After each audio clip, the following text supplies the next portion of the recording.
Waiting on this, and now we are minutes away from hearing from the Medicare chief, Marilyn Tavenner. She's on the hot seat over the big stumbles over the Obamacare rollout. And then tomorrow, Tavenner's boss, Health and Human Services Secretary Kathleen Sebelius, she will appear before Congress. Republican Fred Upton chairs the House Energy and Commerce Committee. That's the committee holding the hearing of Sebelius tomorrow. I talked to him just a short time ago.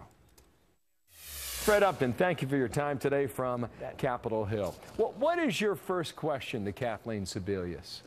Well, you know, we got a ton of questions that are coming. One of the most recent developments, of course, is the administration has known for years that despite their pledge that you could keep your health insurance if you liked it, it's not true. And millions of Americans, in fact, are getting those sheets of paper, their Dunning notice saying that it's all over for them. I introduced legislation last night. We may see that on the House floor in the next couple of weeks. I think it'll be a bipartisan effort. But, you know, the bottom line for us is all summer long, the administration, whether it be CMS, whether it be HHS, anyone in the administration said they would be ready on October 1st. And the hearing that we had last week was, this was so compartmentalized that the left hand didn't know what the right hand was doing. They didn't do any what we call line-to-line testing, really seeing if it was going to work until only a week or two before the October 1st date. And of course, it failed. Now, why would that be? I mean, think about that for a moment. Why would that be the case? Pathetic is the right answer. I mean, they spent hundreds of millions of dollars. Even earlier this week, the system was down. And, you know, as we all know, when you order a pizza, when you get on to get an airline reservation, a hotel, whatever, you expect to get on right away. You make that reservation, and at the end of the day, whenever you need that product, it's there for you. This is only the first step, logging on.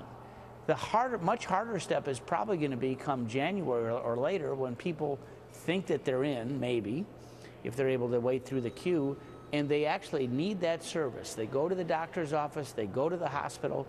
Who knows whether that provider is going to have access to that information?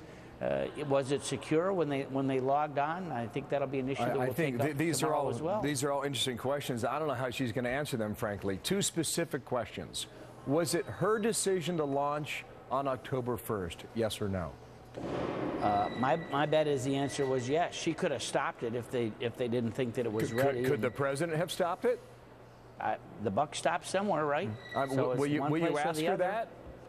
Yeah, I think. Well, that was the answer from the contractors when we asked them. They passed it on to a higher level, in essence, to the administration.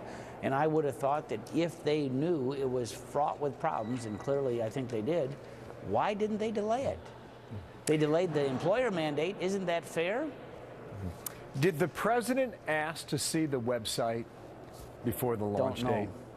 I have no idea. That'll be a good question for us to ask tomorrow. Thank you. I mean, well, not here to give you too many ideas, but is there any proof that he had his administrator come into the Oval Office and say, show me how this thing works? If I fire up this website, what will I see when I log on?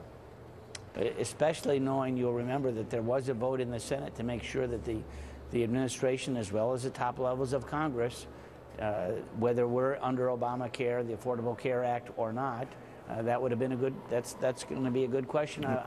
I'll bet that it comes up tomorrow. She said the other day that more testing would have been preferable, and I think you would agree with that. I think everybody would agree with that. She also made a comment too about that she doesn't work for those who are more or less dissenting in their opinion about Obamacare and the rollout and how that goes. I imagine that could be a question as well. One final point here. Do you see an extension of the sign-up period? Do you see an extension of the individual mandate?